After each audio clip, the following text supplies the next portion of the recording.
Jealousy can be a dangerous thing, and sometimes it turns deadly. In fact, studies show that nearly 40% of murders are fueled by jealousy. It can come from a partner, a friend, family, or even a stranger. But what happens when the people closest to you reveal their darkest sides? For 14-year-old Amelia Sjöberg from Sweden, this nightmare became all too real. After getting permission for what was supposed to be a fun pajama party, she was lured to an industrial site and brutally murdered. The most disturbing part? The attack was filmed and shared online by her own so-called friends. What could drive such young girls to commit such a horrific act? By the end of this video, you might start to wonder how well you really know the people you trust. Let's get started. Before we dive into the tragic events, let's take a closer look at who Amelia Sjöberg really was. At just 14 years old, Amelia was a bright and hopeful girl from Landskrona, southern Sweden. Despite her young age, she had a maturity and resilience that shined through. But her upbringing wasn't easy. She was placed in foster care at a young age, and like any child in that situation, Amelia longed for a real family, a place where she felt safe and loved.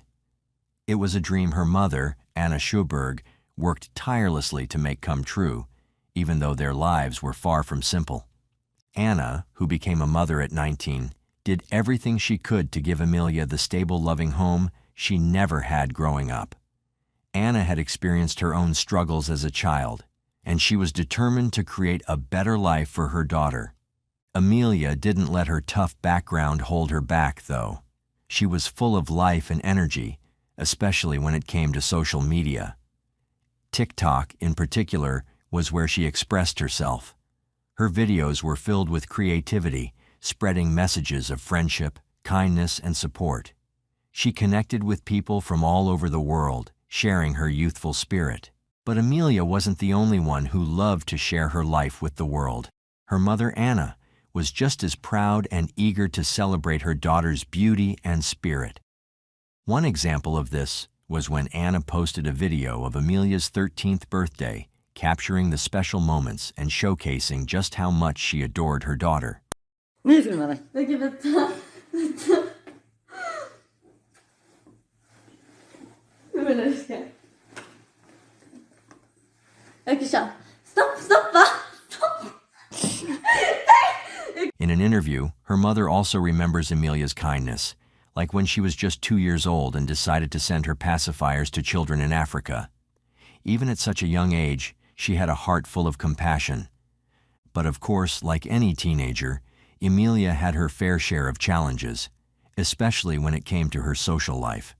Reports from local media and police suggest that she had a falling out with others at a youth home she once stayed at, which may have played a role in the events that followed. Though the details of what happened aren't entirely clear, what we do know is that Amelia remained optimistic, always looking forward to the little things that brought her joy. One of those things was the pajama party she was so excited about attending, a party that heartbreakingly she never made it to. According to her mother, Amelia asked for permission to attend a pajama party on July 21st of 2024. Excited for a fun night, she set out with what she thought were her friends. But instead of heading to a sleepover, 2 of these friends lured her to a remote industrial area near the Landskrona railway station, pretending it was part of the party plans. After all, they were her friends. What could possibly go wrong? Unfortunately, Amelia had no idea that her friends had a dark and sinister plan. Documents from the local court indicate that Amelia was likely killed sometime between July 21st and July 22nd. Her body was discovered shortly after midnight on Tuesday, July 23rd, and after Amelia was discovered, she was immediately rushed to the hospital in a desperate attempt to save her life. Doctors and medical staff fought hard to keep her alive, but despite their best efforts, her injuries were too severe. Tragically, Amelia succumbed to her wounds and was pronounced dead not long after arriving. The condition of her body made it clear this was no random accident. Chief Investigator Kent Persson reported that Amelia's body displayed signs of severe violence, although the exact cause of death was initially withheld. It was later revealed that she had multiple stab wounds on her neck. Shockingly, silver tape had also been found, suggesting that Amelia had been physically restrained during the attack. Prosecutor Thomas Olvmere noted that the injuries and circumstances strongly suggest that Amelia's life was taken intentionally and she was deprived of her freedom before her death. What makes this case even more disturbing is that the two girls who committed this horrifying act were minors themselves, just 13 and 15 years old. Their actions are nothing short of chilling, and it's almost impossible to think how such young individuals could be involved in something so brutal. Initially, many people on social media believed that Amelia's murder was racially motivated. However, both the media and the police have stayed silent about the possible motives behind the crime, waiting for the investigation to reveal more details. What investigators couldn't ignore, though, was the speed at which recordings of the incident began to spread online, forcing them to act quickly. The video itself is truly horrifying. The fact that the two girls not only had the time but the presence of mind to record the brutal act is unbelievable. However, these recordings have played a crucial role in identifying the perpetrators. It became clear from the footage that the crime was most likely committed by two teenagers who had posed as Amelia's friends. According to reports from Swedish media, Amelia had a confrontation with one of the girls just before her death. Shortly after, the 13 and 15-year-old girls fatally wounded her. Interestingly, after the crime, these teenagers reportedly bragged about what they had done in a group chat. They even shared the horrifying recordings of the attack. These videos will undoubtedly serve as key evidence in the case, directly incriminating the young girls involved. And when the two were arrested, one of the girls reportedly admitted to her role in the crime. The prosecutor mentioned that this girl provided details about what led to the tragic incident. Her lawyer even confirmed that her client had spoken to the police, and both girls made certain admissions during the investigation. As for the motive, it appears the brutal murder stemmed from something as petty as a fight over an insult. Swedish newspaper Expressen reports that the dispute escalated over jealousy. And this was backed up by Amelia's mother, who also claimed that her daughter was killed because of a boy. One of the suspects told police that they never intended to kill Amelia and that things just got out of hand. However, the Swedish media also uncovered disturbing evidence suggesting the girls had prepared for the attack. They reportedly stole silver tape and a knife from local stores, indicating that the encounter might have been more premeditated than the suspects initially claimed.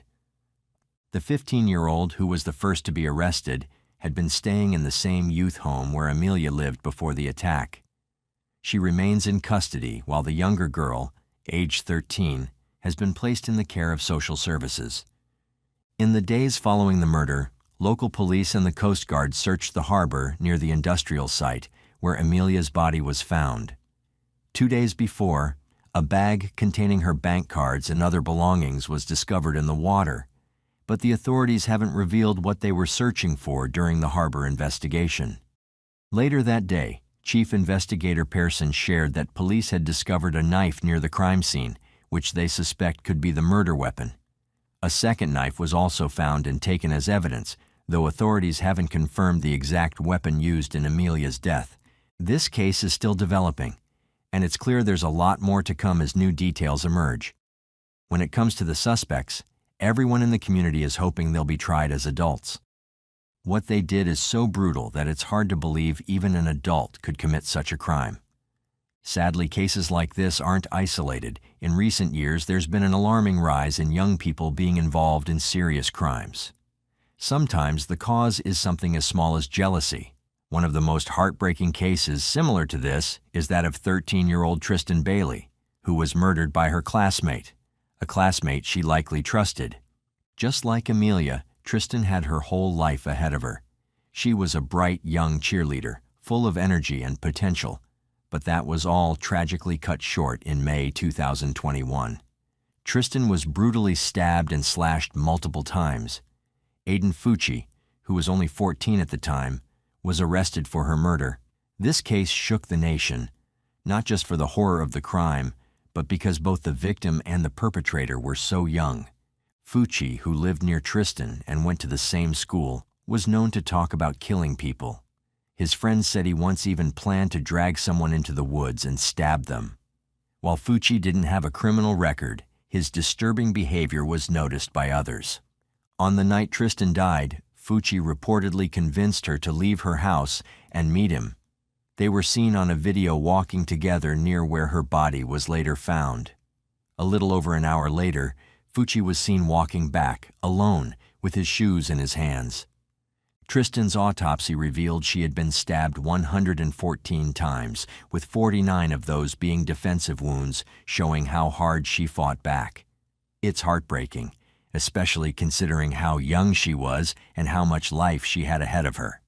And while Tristan was still missing, Aiden Fucci posted a selfie on Snapchat from the back of a police car, holding up a peace sign with the message, "Hey guys, has anybody seen Tristan lately?" Someone even replied, "You were with her, Aiden." You know what happened.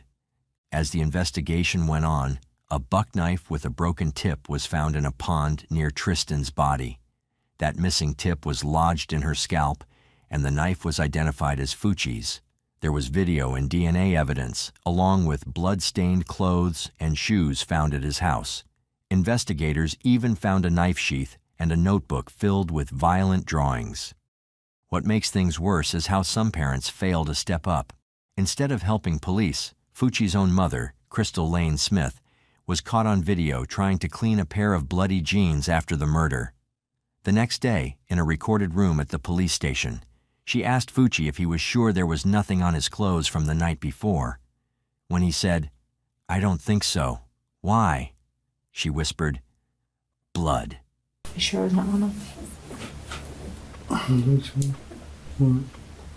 Crystal Smith was arrested for tampering with evidence, which just shows how deep this tragedy goes.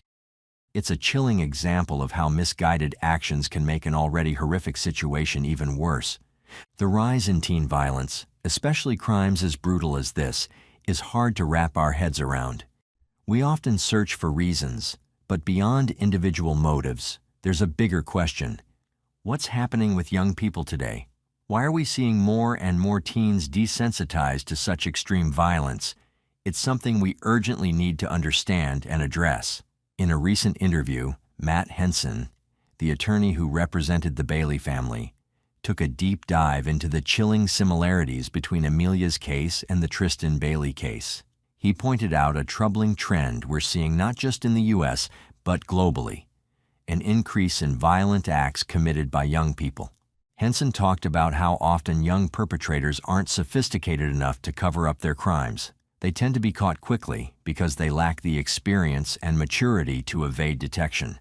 In most cases, they're arrested and face prosecution unless they strike some sort of deal. This is especially true for minors whose brains aren't fully developed, making it hard for them to plan out a complex crime. He emphasized that while understanding their motives is crucial, proving who did it is usually straightforward because these youths often leave clear evidence of their actions. The key issue, he argues, is not just the crime itself, but what drives these young people to commit such heinous acts. It seems many of them don't fully grasp the consequences of their actions or the punishments they might face. This misunderstanding might lead them to believe they can get away with it. These children, it appears, don't quite understand or comprehend or are able to get the idea that there's a punishment behind this. I think a lot of times they think they're going to get away with it. They plan it out. They think they're going to. But he also mentioned the sloppiness often seen in these cases. For instance, in Amelia's case, investigators found a knife near the crime scene and a bag with Amelia's belongings in the water, indicating a poorly executed attempt to dispose of evidence. Sometimes minors get help from adults, and there's a report that an adult is being questioned in connection with this case. While it's not clear what role this adult might have played, Henson pointed out that adults often get involved, either by assisting or by trying to cover up the crime, as seen in Tristan Bailey's case with Aiden Fucci. He also drew a comparison to the Slender Man stabbing case from about a decade ago. In May 2014, Two 12-year-olds, Anissa Wire and Morgan Geyser, lured their friend Peyton Leutner into the woods after a birthday sleepover. Geyser then stabbed Leutner 19 times with a knife she took from home, and the two girls left her there, believing she would die. Miraculously, Leutner survived after crawling out of the woods and seeking help. Wire and Geyser later told investigators that the attack was meant to appease Slender Man, a fictional character from the internet. They believed that by committing this crime, they were preventing Slender Man from harming their families. This case grabbed national attention, with HBO even making a documentary called Beware the Slender Man about it in 2017. Told me we had to. She said that he'd kill our families. Who's he? A man. He could be anywhere from 6 feet to 14 feet tall. He doesn't have a face. His skin is white. Now, both girls eventually took plea deals, ending up in mental health institutions instead of traditional prison. Cases like this might explain why some teens seem so careless about committing serious crimes like murder. They might think that if they do something terrible, they'll either get a relatively short sentence, maybe 20 to 30 years in prison or in a mental hospital. To them, it might seem like the consequences aren't as harsh or long-lasting as they are for adults. This kind of thinking can come from a couple of places. For one, they might see how the justice system handles young offenders and think they have a good chance of getting a lighter sentence or being treated more leniently. Plus, with their still developing brains, they might not fully grasp the seriousness of what they're doing. The idea of spending years in prison or being in a mental health facility might not seem as scary to them as it does to older, more experienced adults. Turning back to Amelia's case, it's clear that the tragedy has left her family and the entire community devastated. The heartbreak, especially for her mother, Anna Schuberg, who's 33, is something that will linger for a long time. Anna has been struggling to come to terms with this unimaginable loss. She told local media, "I can't believe she's gone. Every time the phone rings, I still check to see if it's her calling. I'm in complete denial." At the time, the case was still unfolding, and the family was waiting for DNA tests and dental records to officially confirm Amelia's identity, even though the police had already identified her body. Anna vividly recalls the moment when the police, accompanied by a priest, came to deliver the heartbreaking news. "I told them they couldn't tell me anything more because I've already lost my parents," she said, still grappling with disbelief. Anna can't make sense of why anyone would want to harm her daughter. She described Amelia as an angel who always stood up for others and wondered if maybe the world just wasn't ready for someone as kind as her. Before the tragedy, Amelia was feeling stressed about an upcoming pajama party. She and her mom had a small argument, but Amelia quickly sent a text apologizing. Her final message read, "Sorry, Mom, for being difficult because I was stressed. I love you. You're my life." Anna and Amelia had recently reconnected after years apart. Just as we mentioned earlier, Amelia had been in foster care since she was 5, and they were just beginning to rebuild their lives together. They had been making plans for their new home, and Anna had even finished building a dressing table for Amelia, who was excitedly picking out new furniture for her room. She was so excited, Anna recalled through tears. And because Amelia had been in foster care, the pajama party was meant to be her first social party. At this point, it might be time to take a closer look at your circle of friends. Sometimes it's better to go solo than to stick around with people who secretly want to see you fail or get jealous of every little win you have. Remember, genuine friends should lift you up, not drag you down. And if you find yourself being that negative friend, take this as a chance to work on yourself and become a better person. If you want more videos like this, please be sure to like the video, subscribe, and hit the notification bell so you don't miss out on more true crime videos. Take care, and see you in the next one.